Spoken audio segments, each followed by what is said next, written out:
यहाँ पर हम लोग शब्द को देखते ही ट्रिक के माध्यम से समास पहचानना सीखेंगे।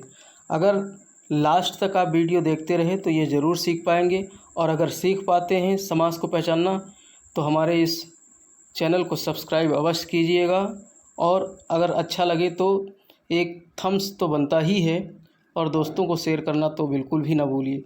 तो चलिए हम लोग समास को प्रारंभ करते हैं। समास से पहले हमने संधि पढ़ी थी। संधि क्या था? संधि जो है वर्णों का मेल था, लेकिन समास शब्दों का मेल है। समास में मुख्य रूप से दो पद होते हैं। पहला पद पूर्व पद कहलाता है और दूसरा पद जो है उत्तम पद कहलाता है। तो चलिए हम लोग शुरू करते हैं समास पहचानने की प्रक्रिया या ट्रिक को।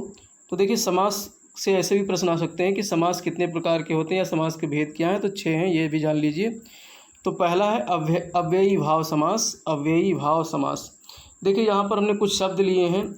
इस सीसेट में तो इसी शब्द को बार बार दोहरा कर पूछा जाता है, तो हम लोग अगर इन शब्दों को ही ठीक से कर लेंगे तो समास को पहचानने में कोई दिक्कत नहीं आएगी।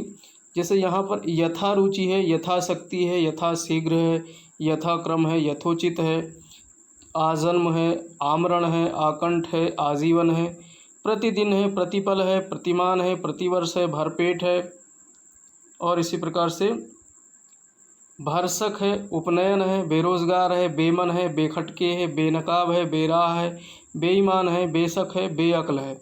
तो इसमें हमने एक चीज़ समान देखी है, सभी शब्दों में उपसर्ग लगे हुए हैं। सभी शब्दों में क्या लगे हैं? उपसर्ग लगे हुए हैं। जैसे यथारुचि में यथा, प्रतिदिन में प्रति, आजन्म में आ, भरसक में भर या भरपेट में भर। और देखिए यथारुचि, ये प्रश्न 2015 में आया हुआ है सीसेट में, आजन्म 2014 में आया हुआ प्रश्न है।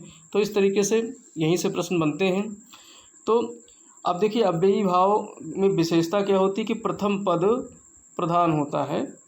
इसमें जो है जो पूर्व पद होता है या प्रथम पद होता है, ये इसकी प्रधानता होती है। और प्रथम पद क्या है इसमें? यथा। ठीक है, अब इसको पहचानेंगे कैसे? शब्द के प्रारंभ में उपसर्ग लगा रहता है। ये हमने सभी शब्द देखे, इसमें सब में क्या लगे हैं? उपसर्ग लगे हैं। तो अव्ययी भाव समास बिल्कुल देखते ही अगर उसमें उपसर्ग लगा है तो आंख मूंद करके अव्ययी भाव टिक कर देंगे। ठीक है, अब ये उपसर्ग क्या हो सकते हैं? यथा हो सकता है, आ हो सकता है, जैसे आजन्म आया था, आमरण आया था, प्रति आया था, आज लग सकता है, प्रतिदिन, प्रतिवर्ष, और भर, भरपेट, भरसक, उपनयन वगैरह। बे से हमने बहुत सारी देखी, बेरोजगार, बेमन, बेखटके, अन, निरुत्तर वगैरह है। ये सब किस में आएंगे? अव्ययी भाव में, अनु। ठीक है, तो इस तरीके से ये सब प्रति जो है उपसर्ग लगे होंगे तो इसमें अव्ययी भाव होंगे। दूसरा आता है तत्पुरुष समास। तत्पुरुष समास कुछ शब्दों के माध्यम से हम समझते हैं कैसे होता है। युद्ध क्षेत्र, गंगा जल। युद्ध क्षेत्र मतलब युद्ध का क्षेत्र, गंगा जल का मतलब गंगा का जल। दीनानाथ, दीनों के नाथ। गिरहकट, गिरह को काटने वाला। मनचाहा, मन से चाहा। वनवास, वन के लिए वास। देश निकाला, देश से निकाला। ऋण मुक्त, ऋण से मुक्त। नगरवास, नगर में वास। आप बीती, आप पर बीती। तो इन सब शब्दों में हमने कुछ देखा कि इनमें जो है शब्द विग्रह जब करते हैं तो इसमें बीच में जो है कुछ शब्द आते हैं, जैसे का, की, के, को, के लिए, में, पर, से। तो ऐसे शब्द आते हैं, तो वहाँ पर हम तत्पुरुष समास करेंगे। ठीक है, तो शब्दों का जो है विग्रह करना यहाँ बहुत ज़रूरी है। जैसे दीनानाथ में हमने विग्रह किया तो दीनों का नाथ। किसका नाथ? दीनों का नाथ। गंगा जल में गंगा का जल।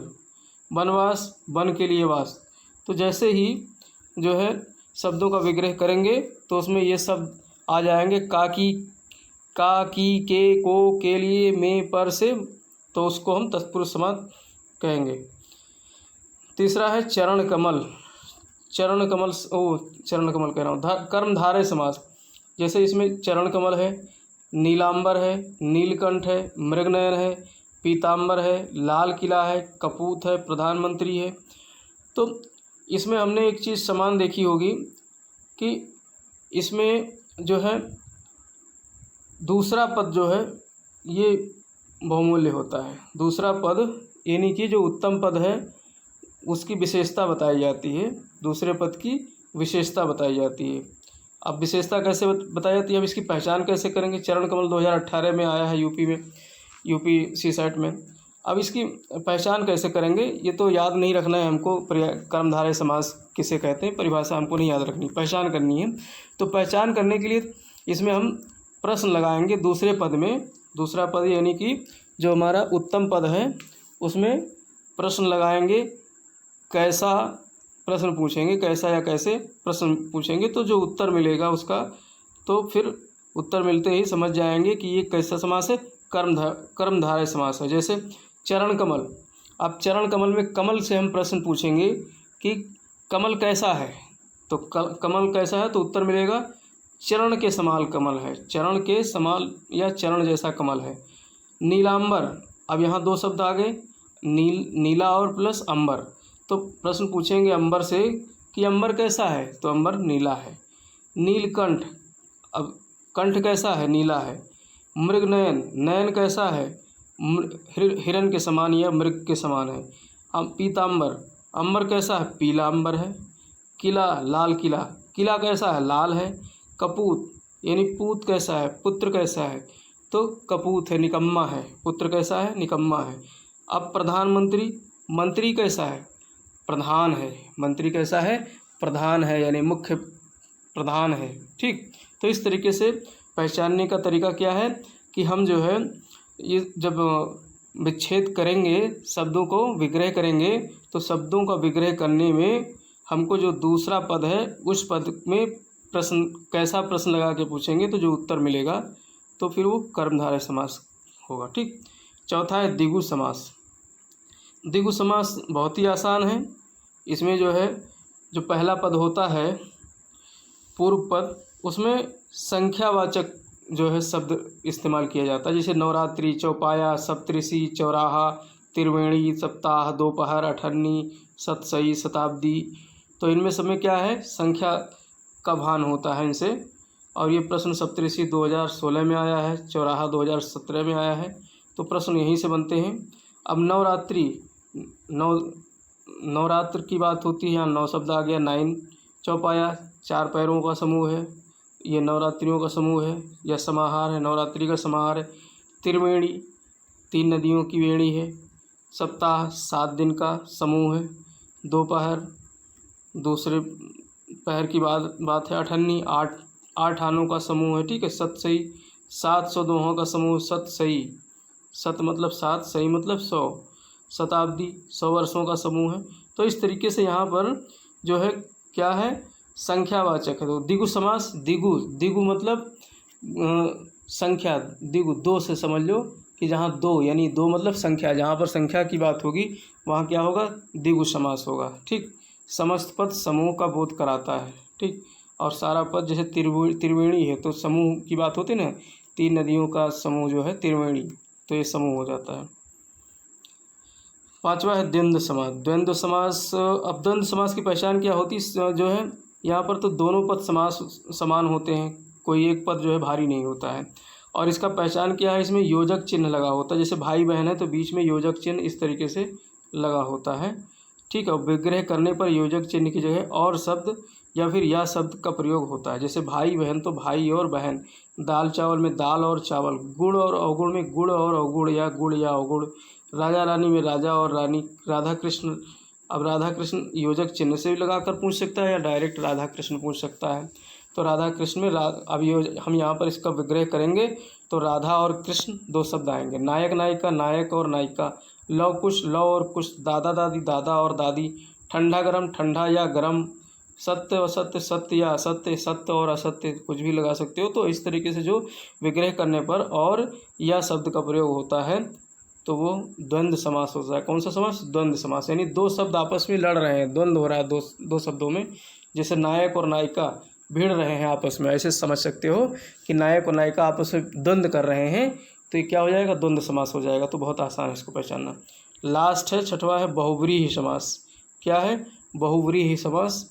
तो बहुव्रीहि समास में देखिए यहाँ पर कुछ शब्द हैं, इसके माध्यम से आप पहचान सकते हो। दशानन, दशानन किसको कहा गया है, रावण को कहा गया है।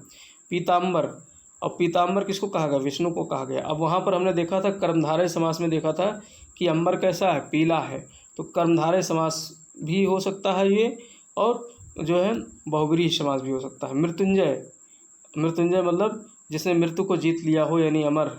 एकदंत गणेश। मुरलीधर, मुरली को धारण करने वाला कौन है, कृष्ण। चक्रधर, चक्र को धारण करने वाला विष्णु है। लंबोदर, जिसका उदर कैसा है, लंबा है, गणेश। नीलकंठ यानी जिसका कंठ कैसा है, नीला है, शिव। अब नीलकंठ में हमने देखा था वहाँ कर्मधारय समास में भी था, और यहाँ जो है नीलकंठ किसकी बात हो रही, शिव जी की बात हो रही, तो यहाँ पर बहुब्रीहि समास होता है। तो देखिए बहुब्रीहि समास में तीसरे पद की प्रधानता होती है, मतलब यहाँ पर दशानन में 10 न तो इसका जो है 10 प्रधान शब्द है, ना ही दूसरा शब्द जो आनन है यानी सिर है वो प्रधान है। अब 10 आनन किसका होगा, 10 सिर वाला कौन होगा, तो 10 सिर वाला रावण है। तो इस तरीके से जिसमें शब्द विग्रह करने के बाद में किसी तीसरे शब्द की तरफ इशारा होता है तो ऐसा क्या होता है, बहुब्रीहि समास होता है। तो इसको पहचानने के लिए इसमें अधिकांश देवी देवताओं के नाम जो है आते हैं इस शब्दों में, ठीक है। जैसे एकदंत, मुरलीधर, चक्रधर, लंबोदर, तो आपको देवी देवताओं का भान होता है ऐसे शब्दों को देख करके, तो वहाँ पर आप जाएंगे बहुब्रीहि समास की तरफ, ठीक है। तो इस तरीके से यहाँ पर हमने जो है ये सीख लिया कि समास को हम कैसे पहचान सकते हैं। अब देखिए हम एक उदाहरण दे रहे हैं, उस उदाहरण से आप जो है समझिए।